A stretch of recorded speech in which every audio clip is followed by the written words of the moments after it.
नमस्कार, एक बार फिर से आप सभी का स्वागत है। इस वीडियो के माध्यम से मैं दिल्ली हाई कोर्ट का एक बहुत यूजफुल जजमेंट आप लोगों के साथ शेयर करने वाली हूँ। जजमेंट मेंटेनेंस पर आधारित है, इसीलिए बहुत ही यूजफुल है। पतियों के लिए ये जजमेंट फिर से टेंशन बढ़ा देने वाला है, क्योंकि इस मामले में पत्नी पढ़ी लिखी थी, ग्रेजुएट थी और पति का ये कहना था कि वो जानबूझकर नौकरी नहीं कर रही है ताकि वो पति से मेंटेनेंस ले सके। लेकिन उसके बाद भी पत्नी को 25,000 रुपये प्रति माह मेंटेनेंस का आदेश कोर्ट से हुआ था और पत्नी ने याचिका लगाई थी कि उसके मेंटेनेंस को बढ़ाकर 1,25,000 कर दिया जाए और पति ने मेंटेनेंस को खारिज करने की याचिका लगाई थी। हाई कोर्ट ने संबंधित मामले में ये तर्क दिया कि पत्नी पढ़ी लिखी है, इसका मतलब ये नहीं है कि वो जानबूझकर नौकरी नहीं कर रही है। पिछले रिकॉर्ड में भी पत्नी के देखा जा सकता है कि उसने इससे पहले भी किसी तरह की कोई भी जॉब नहीं की थी, इसलिए ये नहीं कहा जा सकता कि वो जानबूझकर नौकरी नहीं करना चाह रही है। अगर पहले से पत्नी ने कोई जॉब की होती तो हम ये कह सकते थे कि उसने अब मेंटेनेंस लेने के लिए जॉब छोड़ा है। अगर पत्नी पढ़ी लिखी है और उसने पहले से ही कोई नौकरी नहीं किया है, चाहे वो हाईली क्वालिफाइड भी क्यों ना हो, तो इस जजमेंट के आधार पर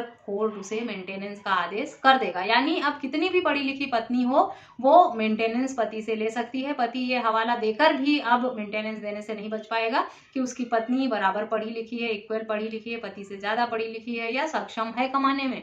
ये सारी बातें भी इस जजमेंट के हिसाब से सारे तर्क अब फेल हो गए हैं, क्योंकि अब हाईकोर्ट का ये जो नया जजमेंट है ये कहता है कि पत्नी पढ़ी लिखी बेशक है, पर उसने अगर पहले से कोई नौकरी नहीं की है तो पति ये दावा नहीं कर सकता, इस तरह के तर्क नहीं दे सकता कि वो जानबूझकर नौकरी नहीं कर रही है, जबकि उसके बैक रिकॉर्ड में किसी भी तरह के नौकरी करने का कोई भी रिकॉर्ड नहीं है। पति ने जो मेंटेनेंस का आदेश था उसे चैलेंज किया था और मेंटेनेंस पे भी नहीं किया था, जिस पर कोर्ट द्वारा उसे जुर्माना लगा दिया गया था 1,000 रुपये और 550 रुपये प्रतिदिन के हिसाब से। जिसे भी खारिज करने का आदेश, जिसे भी खारिज करने के लिए पति ने हाई कोर्ट में याचिका लगाई। पत्नी ग्रेजुएट होकर भी काम नहीं कर रही है, जबकि पति पेशे से वकील है। मामला एक अधिवक्ता का। पत्नी के पास बीएससी की डिग्री थी और पति एक पेशेवर वकील था। संबंधित मामले में कोर्ट ने पाया कि पति कमा रहा है, पत्नी का कोई बैक हिस्ट्री है नहीं जॉब करने का, कमाने का, बेशक वो बीएससी पास है। इसी आधार पर पत्नी और बच्चे के मेंटेनेंस के लिए इंटरिम मेंटेनेंस के रूप में 25,000 रुपये देने का आदेश हो गया था। पत्नी ने गुजारा भत्ता बढ़ाने के लिए याचिका लगाई थी, ये कहते हुए कि उसके पति की आय बहुत ज्यादा है, उसके हिसाब से उसे मेंटेनेंस का आदेश हुआ है। जबकि पत्नी साबित नहीं कर पाई अपने पति की आय को, कोई ठोस सबूत नहीं दे पाया, इसलिए कोर्ट ने पत्नी की इस बात को नहीं माना कि ज्यादा इनकम का अगर कोई सोर्स पत्नी शो नहीं कर पाई तो उसके हक में जो मेंटेनेंस बढ़ाने की याचिका है उसका आदेश नहीं हो पाया। लेकिन जो पत्नी का इंटरिम मेंटेनेंस था उस पर 1,000 रुपये प्रतिदिन के हिसाब से जो जुर्माना लगा था उसे रद्द कर दिया और इसके बदले में निर्देश दिया कि जो इंटरिम मेंटेनेंस का अमाउंट है उस पे 6% ब्याज दर के साथ पत्नी को जो मेंटेनेंस का अमाउंट है वो पे किया जाए। पति को संबंधित मामले में बस इतनी राहत मिली कि उसे 550 रुपये प्रतिदिन का और 1,000 रुपये प्रतिदिन का जो आदेश हुआ था कोर्ट फी और इंटरिम मेंटेनेंस की राशि पर, उसे हाई कोर्ट ने रद्द कर दिया। 6% ब्याज दर के साथ पे करने का नया आदेश पारित किया, लेकिन मेंटेनेंस देने से पति को राहत नहीं मिली संबंधित मामले में इतना प्रयास करने के बाद भी। तो मेंटेनेंस पर दिन प्रतिदिन एक से बढ़कर एक ऐतिहासिक फैसले आते रहते हैं। ये फैसला भी जो मेंटेनेंस पर आया है, जो आप लोगों के साथ शेयर कर रही हूँ इस जजमेंट के माध्यम से, ये भी एक ऐतिहासिक फैसला ही है कि पत्नी पढ़ी लिखी होते हुए भी अपने अगर पढ़ी लिखी है तो इस तर्क को देकर भी पति मेंटेनेंस देने से नहीं बच सकता है। 25,000 रुपये इंटरिम मेंटेनेंस देने का आदेश हुआ है पत्नी को और पति ने इतनी दलीलें दी, इतनी गुहार लगाई कोर्ट में, लेकिन उसकी एक भी सुनवाई नहीं हुई। खैर, पत्नी का भी जो मेंटेनेंस का अमाउंट था उसे बढ़ाने का जो आदेश था उसे हाई कोर्ट ने एक्सेप्ट नहीं किया, जबकि पत्नी ने 1.25 लाख रुपए मेंटेनेंस की मांग की थी प्रति माह।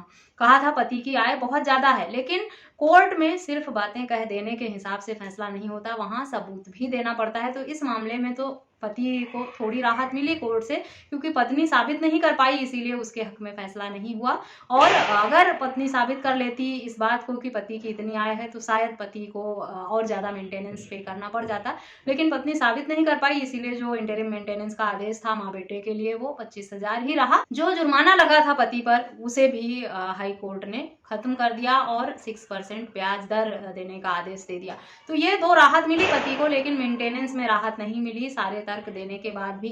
कि पत्नी अगर बहुत अच्छी पढ़ी लिखी है और उसकी बैक हिस्ट्री नहीं है कमाने की, तब आप ये हवाला देकर भी नहीं बच पाएंगे मेंटेनेंस देने से। संबंधित जजमेंट जो है बहुत बड़ा एग्जाम्पल है, इसे पढ़ें और समझें। जजमेंट को पढ़ने और समझने के बाद, पूरी वीडियो को सुनने के बाद, अगर आपके मन में किसी भी तरह का कोई सवाल आता है इस टॉपिक पर या किसी अन्य टॉपिक पर भी, तो आप मुझे ईमेल, व्हाट्सएप या कमेंट करके जरूर पूछें। इस जजमेंट का लिंक भी आपको वीडियो के डिस्क्रिप्शन बॉक्स से मिलेगा।